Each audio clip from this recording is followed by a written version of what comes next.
"Hello, miladies of inestimable value." She didn't rebel. She recalculated and vanished. You thought she was just quiet, maybe antisocial, or maybe just one of those mysterious types. Wrong.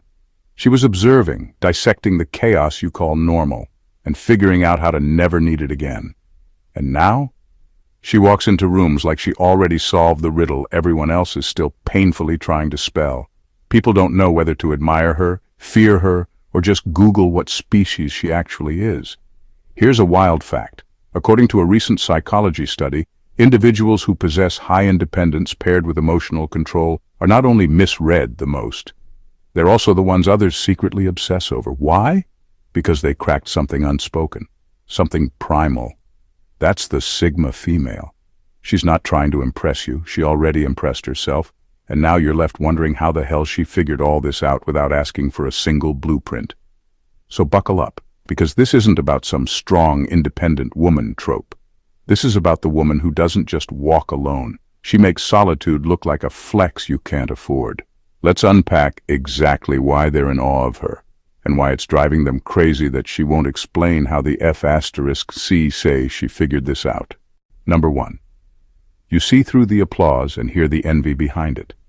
They clap when you win. They smile when you speak. They even repost your quotes and call you goals. But you've learned to listen beyond the noise. You don't take applause at face value anymore, because you've seen what rides beneath it. Envy doesn't always show up as hate.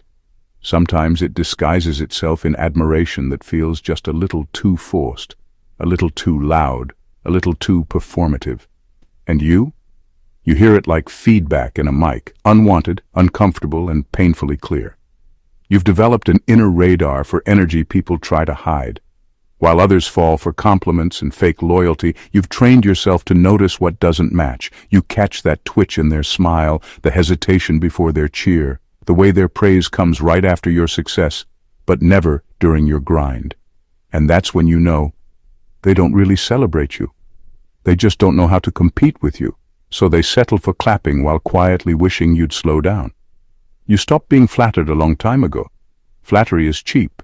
It's a currency people spend when they want access. They'll say you inspire them, but behind closed doors, they study you like a blueprint they plan to hijack.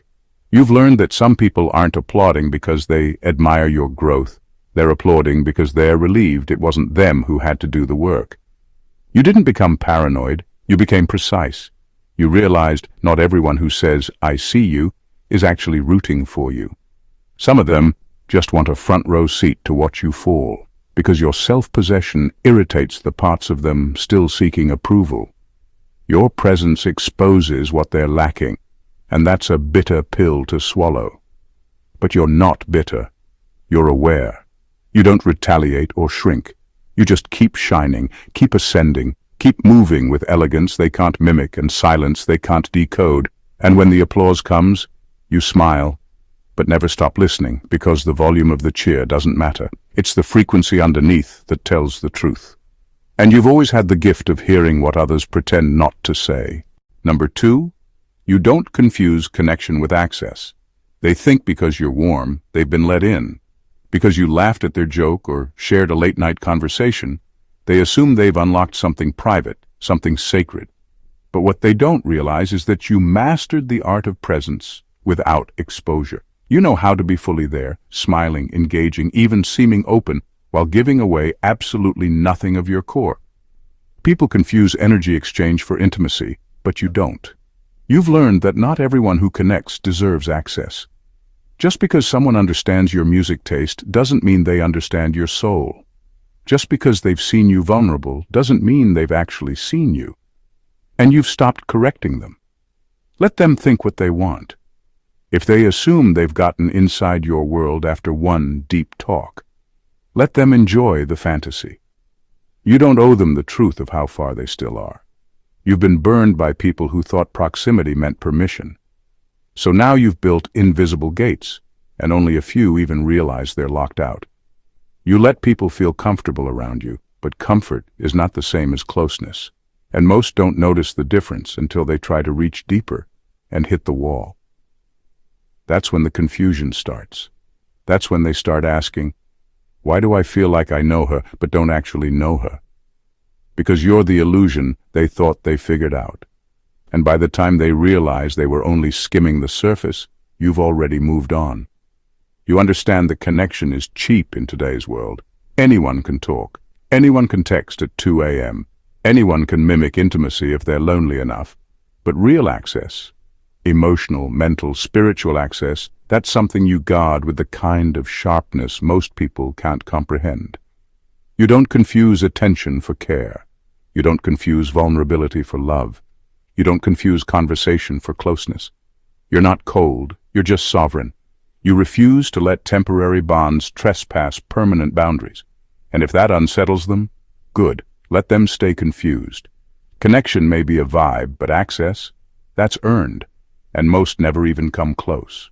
Number 3, you made peace with being misunderstood, and that's where you became lethal. They thought misunderstanding you was a win, that labeling you as too quiet, too intense, or too detached would shrink you into something safer, something more manageable. But they didn't realize you had already made peace with not being seen. You don't crave understanding. You don't beg for clarity. You've outgrown the urge to explain your silence to people who only listen to noise. In a world obsessed with being understood, you chose something far more dangerous, to be misread strategically. You let them project. You let them assume. You watched them form entire stories around the version of you they created in their own heads. And while they wasted time analyzing the surface, you were working quietly underneath, building, evolving, calculating. They thought you were idle. You were in incubation. There's power in not being fully known. You turned it into a shield. When people underestimate you, they lower their guard. And when they lower their guard, you move freely without resistance. That's when you strike, not with cruelty, but with precision. They realized too late that the version of you they dismissed was just your decoy. The real you was never on display. You don't get offended when they misinterpret your boundaries as arrogance or your independence as aloofness. You've realized that clarity is a privilege. Not everyone earns it. Most people can't handle your truth anyway. They'd rather wrap their insecurities in assumptions than confront your actual depth. So you let them. The best part, you stopped over-explaining. You no longer waste breath trying to fix someone's perception, because you know that every time you're misunderstood, you gain another layer of freedom. You become more untouchable, more unpredictable, more lethal, not because you're hiding anything, but because you refuse to be dissected by people who only bring dull tools. They don't have the range to see you, and that's not your burden to carry. You've learned to let their confusion serve as your cover, so they keep guessing, keep talking, keep projecting. Meanwhile, you keep moving, unbothered, untraceable, and 10 steps ahead. Number 4, you killed the urge to be liked. Now you're worshipped in silence. At some point, something in you snapped. Not in a dramatic movie scene kind of way, quietly. Like a switch flipped, and the need to be liked, validated, or approved just died. You stopped adjusting your tone to make others comfortable. You stopped filtering your truth to keep the peace. You stopped pretending to be smaller so people could feel bigger around you. And what happened next? They couldn't look away. That's the paradox no one tells you about. The minute you stop chasing approval is the minute people start chasing you. You removed yourself from the popularity contest and suddenly everyone wanted to vote for you. Not because you asked, but because your detachment triggered something ancient in them. Humans crave what they can't control. You became the enigma they couldn't decode, the flame that didn't beg to be fanned, and it made them obsessed. You didn't just stop caring what people think. You killed the urge to be liked, and that's a deeper shift. Because deep down, people can sense desperation. They can smell when you want to be chosen. But when that hunger disappears, when you walk in like nothing outside of you defines you, that energy is magnetic. You stopped selling yourself, and that made them curious about what was no longer for sale. Now, they watch you from a distance. Some admire you openly. Most do it quietly. They mimic your calm. They quote your words. They try to copy your detachment while still caring deeply about how they look doing it. You live rent-free in their minds, not because you made noise, but because you mastered silence. You became something they couldn't grasp or label, And that mystery drives them wild. But here's the part that stings them the most. You're not performing. You're not trying to be mysterious or hard to get. You're just free. And freedom has always terrified people who built their lives around being liked. You stripped off the costume, left the stage, and walked into your own life like it was a kingdom.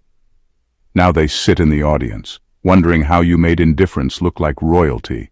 They don't just like you, they worship you, but silently.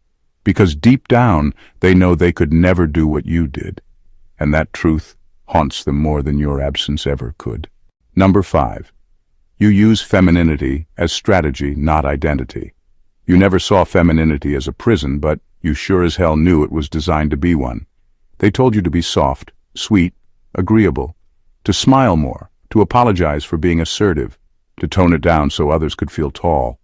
And for a while you might have played along. But deep down you were taking notes.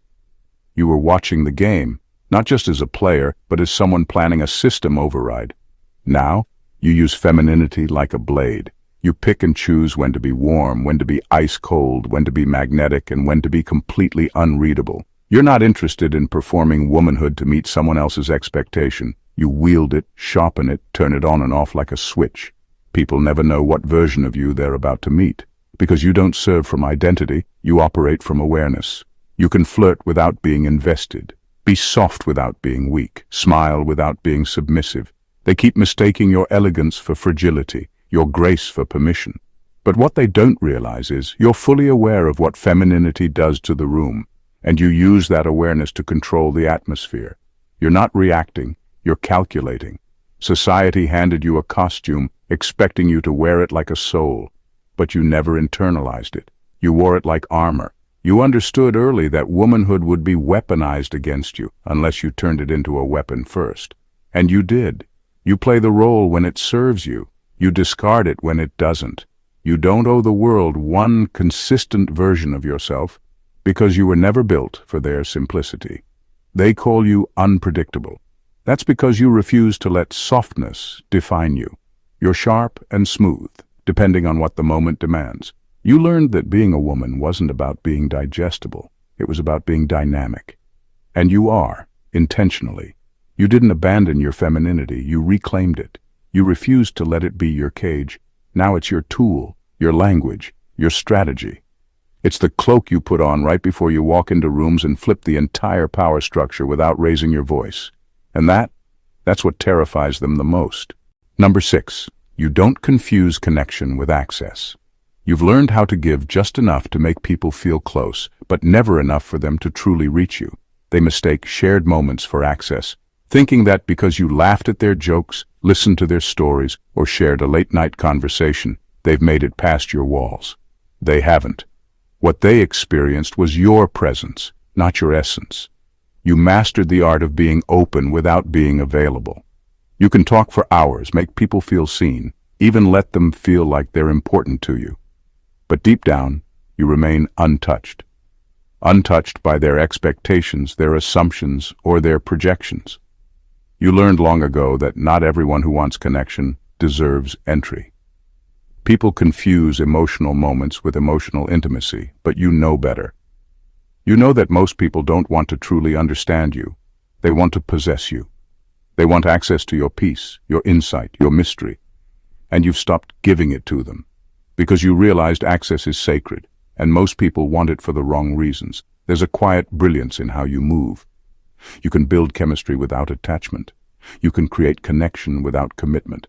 You can make someone feel like they've touched your soul, when really they've only grazed the surface. You're not being deceptive. You're being selective because you know the cost of letting the wrong person too close. You've paid it before, and you have no interest in making that transaction again. They don't understand how they can be around you, feel so drawn to you, yet leave feeling like they never really had you. And that confusion eats at them, because people are used to quick access. They're used to cracking people open with charm or time. But with you, time doesn't equal access. Proximity doesn't equal permission. You don't lock people out, you just never gave them the key.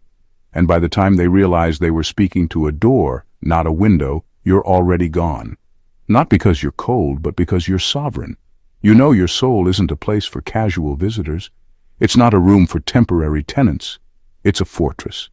And most people never even get past the gate. Number 7. You learned to outsource nothing, not even sanity. You stopped waiting for someone to save you. When everything around you started to fall apart, you didn't run to a friend, a lover, or a support group to hold you together. You went inward, not out of pride, but out of necessity.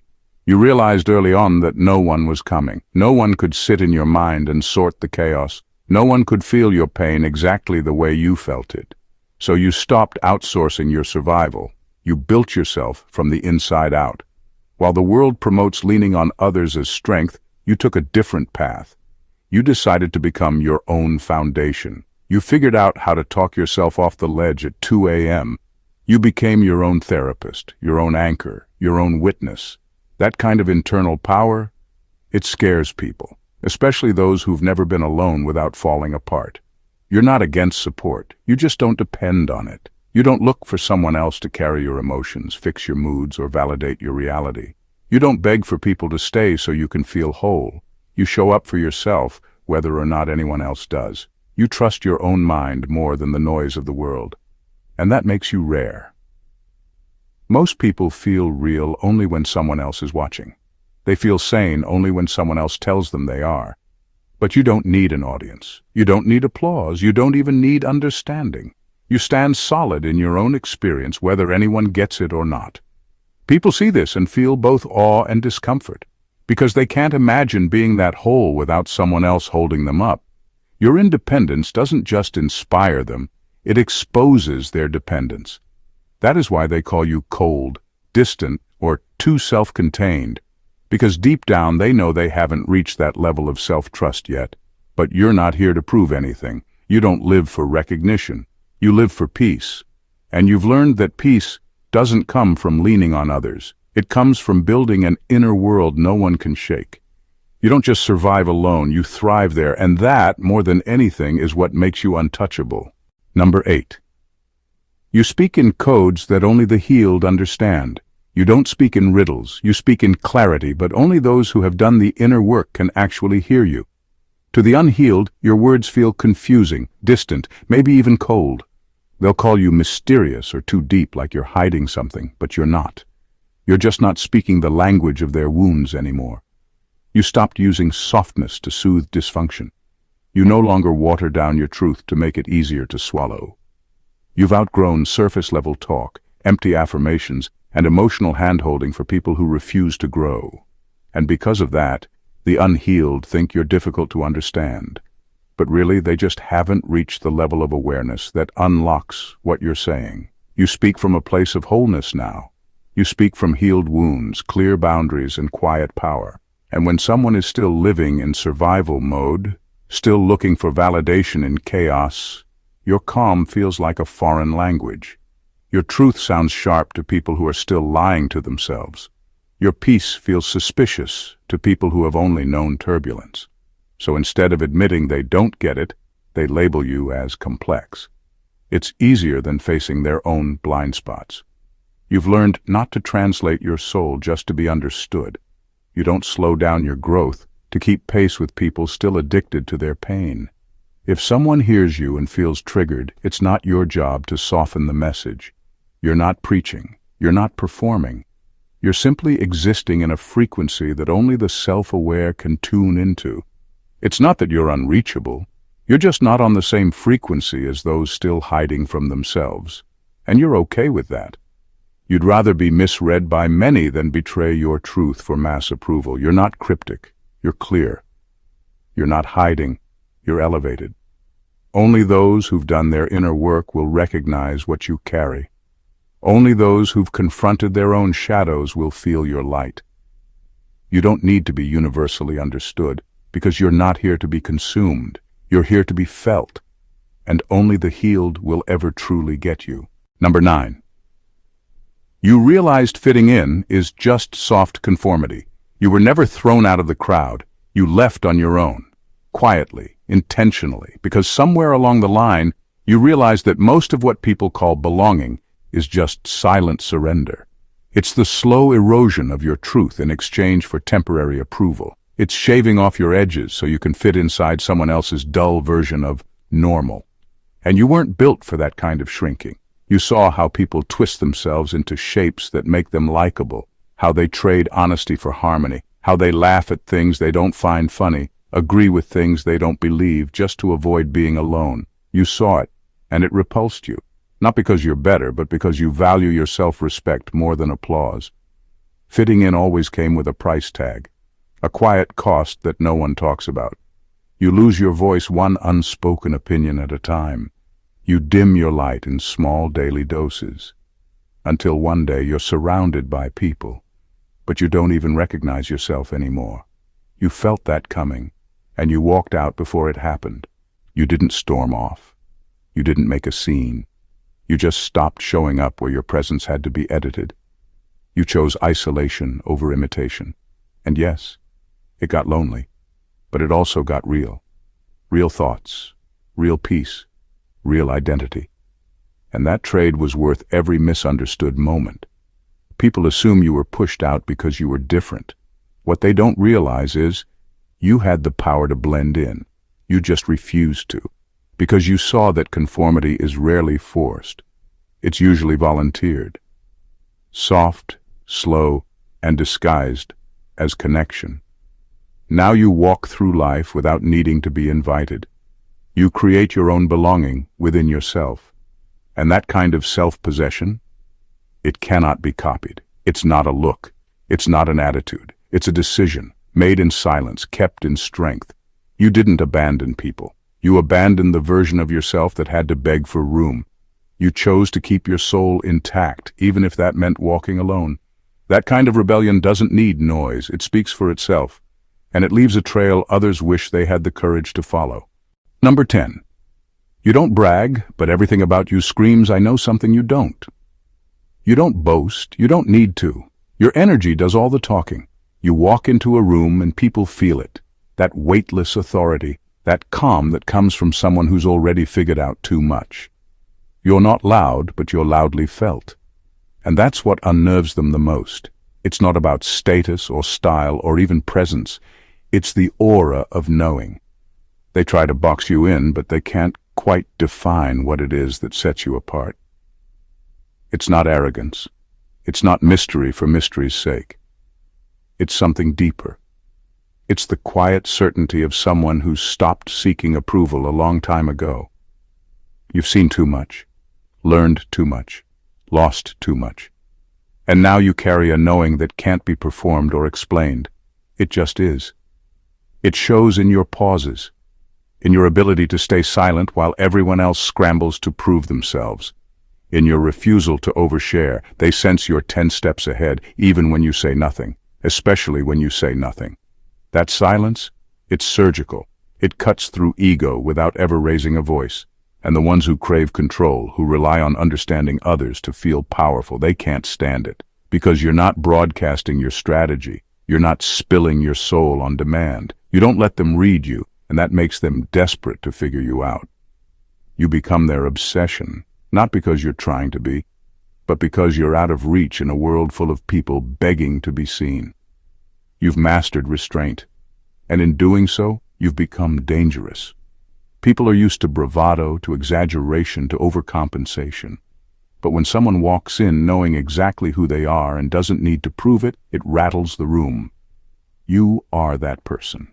You don't compete. You don't correct. You don't convince. You just exist with the kind of depth that can't be decoded by shallow eyes. They can't put their finger on it, and that bothers them. Because deep down, they know. You know something they don't, and you're not interested in teaching them. Number 11. You've mastered the power of not needing to be understood. You stopped chasing clarity from people who were committed to misunderstanding you. You realize that most people don't listen to understand. They listen to confirm what they already believe. So instead of exhausting yourself trying to explain your intentions, your emotions, or your silence, you chose something far more radical. Freedom from needing to be understood at all. You no longer argue with false narratives. You don't run damage control every time someone misreads your silence or twists your strength into arrogance. You don't shrink just to appear soft. And you damn sure don't hand over explanations to people who wouldn't know what to do with your truth anyway. It's not pride. It's peace. You've learned that being misunderstood is not a threat, it's camouflage. Let them think what they want. While they're busy misjudging you, you're 10 steps ahead, building a reality that doesn't require their validation. They'll talk, they'll speculate, they'll invent entire stories just to make themselves comfortable. But they'll never have the blueprint, because you stopped offering access when all they wanted was control. And that's what shakes them to their core. You don't defend yourself, and yet somehow they still feel like they lost. You don't correct their perception, and yet they stay obsessed. It's your refusal to engage in emotional gymnastics that disturbs them most, because most people are wired to need to be understood, liked, approved of. But you mastered the exit. You know how to leave conversations, connections, and even entire identities without guilt. You don't flinch when someone gets you wrong. You just walk away like you already read the last page, and it didn't end in their favor. You're not here to be universally liked. You're not here to be digestible. You're here to be whole. And if that confuses them, if it unsettles them, good. You were never meant to be explained. You were meant to be experienced, and only by those with the depth to actually see you. Number 12. You know the power of being unavailable without being absent. You figured out how to show up without being owned, how to be present without being penetrated, how to sit right in front of someone and still make them feel like they're reaching across a glass wall. You're there, but you're not there. And that balance? It's not indifference, it's precision. People are used to access coming with strings. If you give them time, they assume they've earned space. If you respond, they think they're entitled to your inner world. But you've shattered that illusion. You can be warm without being open, engaged without being exposed. Your energy is measured, not shared. And for people who equate attention with intimacy, that creates a tension they don't know how to process. They don't understand how they can talk to you, laugh with you, maybe even spend hours in your company, and still leave feeling like they never truly had you. That's because they didn't. You've mastered the art of presence without surrender. You show up fully, but you don't hand yourself over. They get the moment, but not the map. It's a level of control that most people never learn, because they confuse availability with validation. They think being seen means being claimed, but you don't play that game. You can give attention without attachment. You can hold space for someone and still walk away untouched. That kind of boundary feels unnatural to people who've only experienced closeness through emotional overexposure. You never say, "I'm unavailable," you just are. They feel it. They feel it in the way your silence holds more than your words. In the way your smile says, "I'm here," but your eyes say, "Not all the way." And that disconnect leaves them spinning. Not because you're cold, but because you've created a type of distance they can't measure or control. You know that not everyone deserves access just because they showed up. You don't owe your softness, your story, or your soul to proximity. You reserve that for the rare ones who earn it, and most people never will. That's why they keep coming back, trying harder, pushing deeper, hoping that this time they'll finally reach you. But you've already mastered the trick, how to be near without ever being owned. They thought you were just quiet, detached, maybe hard to read. But the truth is far more unsettling. For them, you didn't just step out of the box they built for you. You burned it. You outgrew their expectations, rewrote your programming, and weaponized everything they once thought made you weak. You no longer seek to be liked, understood, or decoded. You no longer hand out access just because someone shows up. You don't perform strength. You embody it. And your presence speaks in a frequency only the self-aware can hear. You walk in silence, but every step echoes. What makes them obsess, fear, or even worship you isn't loud or dramatic. It's the calm, surgical precision with which you've designed your life. You are unreachable, not because you hide, but because you refuse to be possessed. Your mind is fortified, your energy is sacred, and your femininity is a strategy, not a script. You are not their fantasy. You are not their blueprint. You are the reality they didn't believe existed until they met you. That quiet power, it wasn't gifted, it was earned. And now they're left wondering how the hell you figured all this out. While you're already on to the next level. If this spoke to you, don't just keep scrolling. Subscribe to the channel so you never miss content that cuts deeper than surface-level noise. Like the video if it made you feel seen, powerful, or even a little more dangerous. Drop a comment below. I want to hear how this hit you, what resonated, or what you've mastered in silence. And most importantly, share this with someone who needs to be reminded of who the hell they are. This isn't just content, it's clarity, and we're only getting started.